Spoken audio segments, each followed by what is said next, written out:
Fala, família Palmeiras, bora para mais um vídeo? E hoje eu trouxe dois cortes para vocês, um ainda falando da contratação do jogador Lucas Evangelista e o outro sobre o lamentável caso do nosso jogador Luiz aí do Sub-20, né? Mais um caso de racismo no futebol, que as medidas possam ser tomadas lá pela Conmebol, que a mídia possa repercutir bastante para que casos como esse não voltem a se repetir, tá? Se possível, eu vou pedir para vocês deixem aí o seu comentário, o like, se inscrevam no canal, isso ajuda bastante o nosso trabalho ser entregue para mais pessoas, né? E bora pro vídeo. Pessoal, quero trazer uma informação importante para vocês, porque o Palmeiras, por hora, suspende a assinatura de contrato com o Lucas Evangelista. Por que isso? O jogador fez os exames médicos e detectaram uma alteração nos exames clínicos do jogador. E há uma diferença importante que eu preciso explicar para vocês. Não é uma questão física do jogador. O jogador não está com uma lesão crônica, uma lesão de joelho, por exemplo, que tem que fazer uma cirurgia e ficar muito tempo parado, ou uma lesão muscular. É uma alteração nos exames clínicos do atleta, né? Então, assim, o que vai acontecer? Os médicos do Palmeiras, junto com os médicos do Red Bull Bragantino, agora vão fazer novos exames, e esses exames complementares que vão dar a resposta. Então, o Palmeiras, depois desses exames complementares, é que vai ter a certeza se vai seguir adiante com a assinatura de contrato. A negociação, a ida do Lucas Evangelista para o Palmeiras não caiu. Aliás, é importante citar que o Palmeiras está otimista de que o negócio vai seguir normalmente, de que ele vai assinar o contrato, de que vão tirar essa dúvida dessa diferença que teve ali no exame clínico e que a coisa vai seguir. Né? Só que quando dá uma diferença num exame, você tem que ter a certeza antes de assinar o contrato. Você não pode liberar o jogador para assinar o contrato quando você tem uma diferença, qualquer diferença no exame médico. Então, os médicos do Palmeiras pegaram esse exame, detectaram, avisaram a direção do Palmeiras. A direção do Palmeiras avisou o jogador, obviamente avisou o Red Bull Bragantino e agora está essa força-tarefa que nos próximos dias, isso vai levar uns dias ainda, para ele fazer esses novos exames e aí se ter uma resposta para essa sequência do jogador em relação ao Palmeiras. Pode cair a operação? Pode cair a operação, né? Dependendo da resposta dos exames. Mas, repito, o Palmeiras está otimista para que essa situação se resolva logo e ele possa assinar e ser jogador do Palmeiras. Por enquanto não dá para cravar que ele vai ser jogador do Palmeiras, mas essa situação a gente espera que se resolva e obviamente aqui a gente torce sempre para que dê tudo certo, principalmente o Lucas Evangelista, que é um cara muito gente boa e é um cara que é muito bom jogador, a gente torce por ele. Sua sensação Não, não, não. da vitória. É sério isso? Vocês não vão perguntar sobre o ato de racismo? Não, sério comigo? É sério? Até quando a gente vai passar isso? Até quando? Me fala, até quando a gente vai passar isso? O que fizeram comigo foi um crime, pô. Vocês não vão perguntar isso? Vocês vão perguntar sobre o jogo mesmo? A Conmebol vai fazer o que sobre isso? A Conmebol vai fazer o que sobre isso? CBF, sei lá. Você não vai perguntar sobre isso? Não ia, né? Você não ia perguntar sobre isso. Mas o que fizeram foi um crime comigo, pô. A gente é formação. Aqui é formação, pô. A gente tá aprendendo aqui.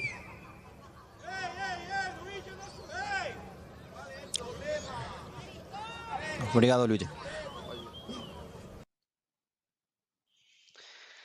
Cara, é até difícil falar assim, né, Júlio? Porque É se tem incrível alguma mesmo. coisa É muito que pesado. representa isso para nós que somos privilegiados e que não passamos por isso, nesse aspecto, a gente ouvir o cara falar isso é um negócio que para cortar o coração, né?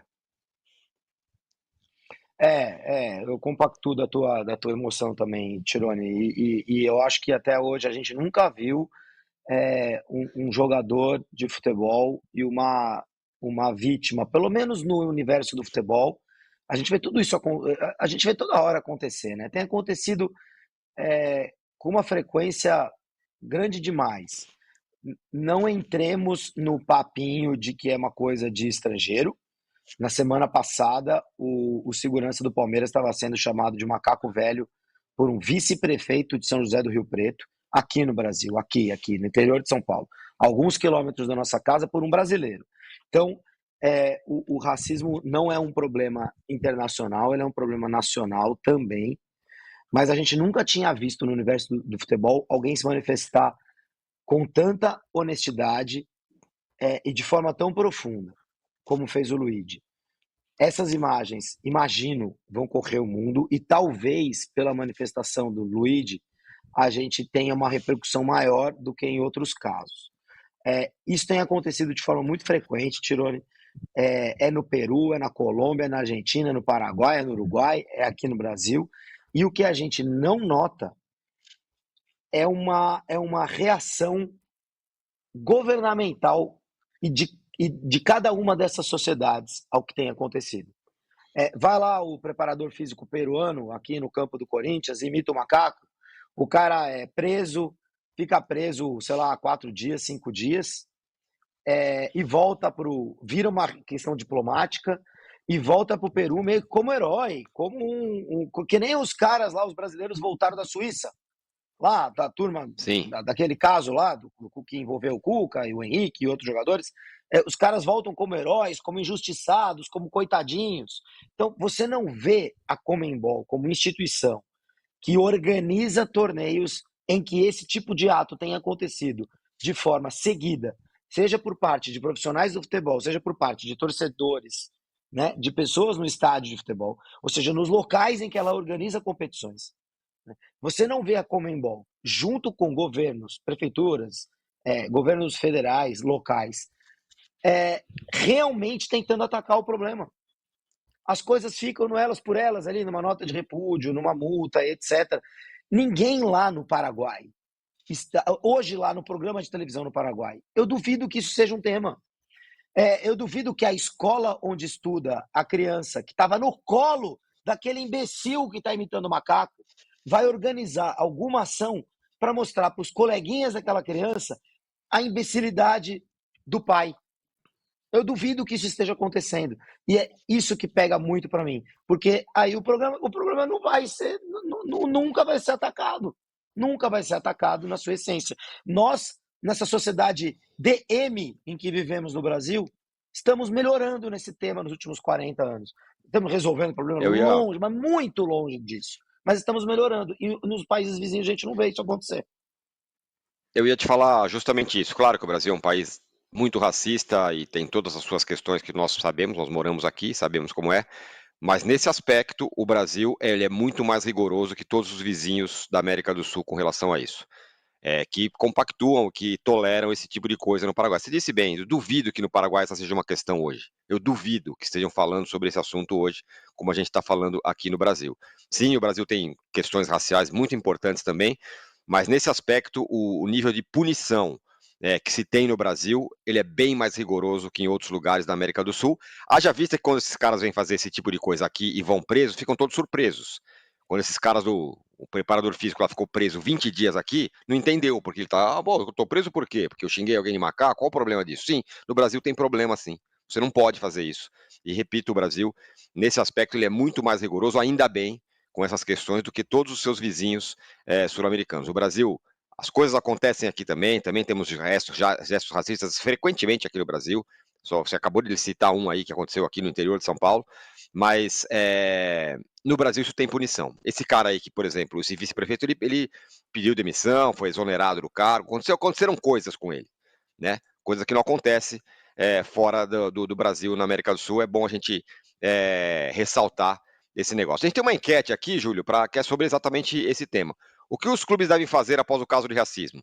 Abandonar a Libertadores, manifestação em conjunto ou nada? A Conmebol não muda. O que você acha que deveria ter sido feito do ponto de vista brasileiro? Tem muita gente aqui falando, fazendo uma comparação com a manifestação dos jogadores com relação ao gramado sintético, com essa manifestação em relação ao racismo. Vou repetir, eu tenho certeza que ao longo do fim de semana esse vai ser um tema que vai entrar no futebol brasileiro e que os jogadores vão se manifestar da mesma maneira.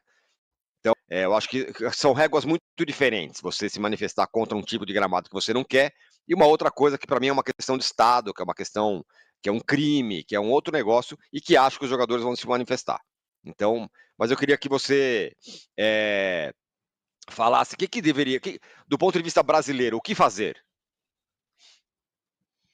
Tem que abandonar o torneio. Tem que abandonar o torneio.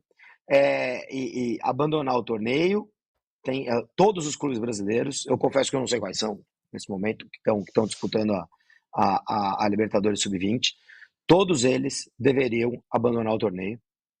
Eu concordo. As televisões brasileiras não deveriam transmitir o torneio. E o Brasil deveria, através da CBF, mas eu acho que deveria ser algo do Ministério temos um Ministério de Igualdade Racial, né? Porque aqui no Brasil, cada hora criam e desfazem ministérios também. Deveriam elaborar um plano de trabalho, um plano, e exigir da Conmebol um plano igualmente, de preferência que isso seja feito em conjunto. Deveria provocar a Conmebol a fazer esse plano em conjunto para que haja medidas socioeducativas na esfera governamental em todos esses países.